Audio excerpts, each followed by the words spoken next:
चेतावनी जो अति प्रबल वर्षार चेतावनी दि जाता कि आम कहीपर ये जो क्लाउड मास आप दक्षिण पश्चिम भाग में अच्छी जो बड़ क्लाउड मास कहते जदि ओडिशा को आसब ना कि तार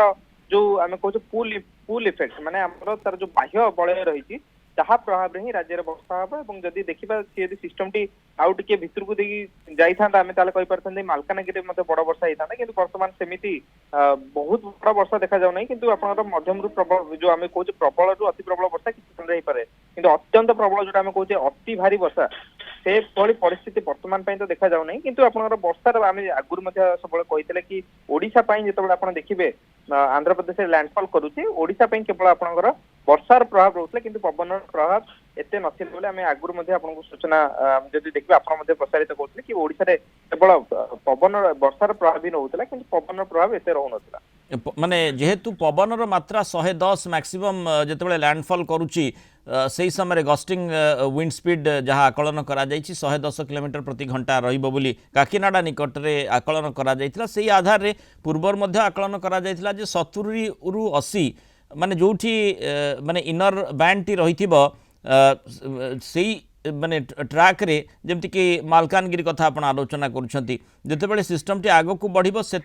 पवन मात्रा टी बढ़ी पारे कि कारण आईएमडी आकलन करुला जे संध्या परठू पवन मात्रा टी ओडिशा परिप्रेक्षी में बढ़ी पारे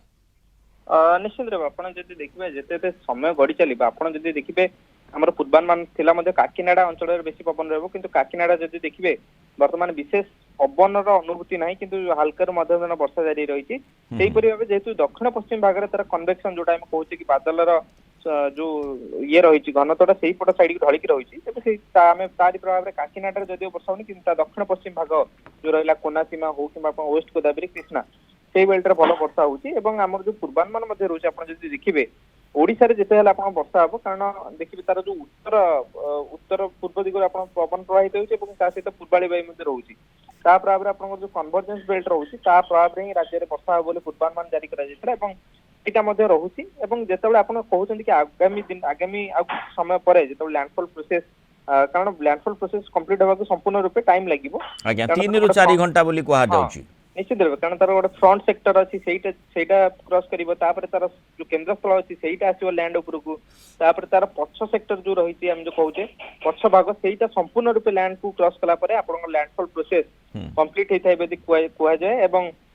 जहाँ बर्तमान जना पड़ी कि आज मध्यरात्रि सुधा आप लैंडफॉल प्रोसेस कंप्लीट हो पारे किंतु से देखिए लैंडफॉल प्रोसेस कंप्लीट है आप मालकानगिरी कोरापुट एवं गंजाम गजपति यही जिला मानक वर्षा प्रभाव जो रही किसी परिमाण बढ़ निश्चित भाव एवं अग्रसर है उपकूल बेल्टे समान रूप वर्षार परिमाण जो रही आसंता काली पर्यंत जारी रहा परवर्ती समय देखिए आसंता काली सकाळ परठारु आप वर्षार परिमाण में अहेतुक भाव ह्रास देखा मिल पाए एवं ये जो वर्षार मात्रा ता बढ़ी पारे आज राति रे अर्थात जितेबाला लैंडफॉल प्रक्रिया सर 3 ରୁ 4 घंटा से समय रे ओडिशा को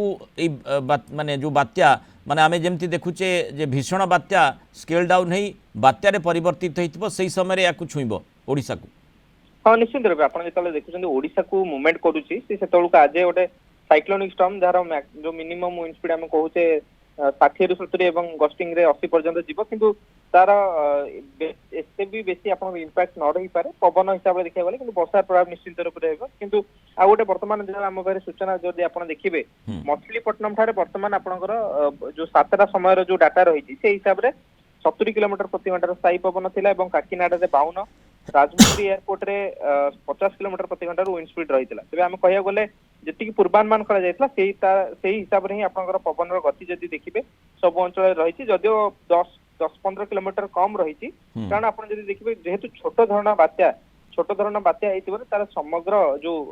आग हो कि बैक साइड हो एत विंड स्पीड ना जदि गोटे बड़ बात्या होता जी आप देखिए फनी हो आम्फान हो से सब बात्यार जदि देखिए से फ्रंट सेक्टर भी क्रॉस कला आप पवन गति बहुत अधिक रही है कि जेहेतु ये केवल सीवियर साइक्लोनिक स्टॉर्म एवं तार केन्द्र स्थल में चतुर्पार्श्व जब आप देखिए भल भाव में आप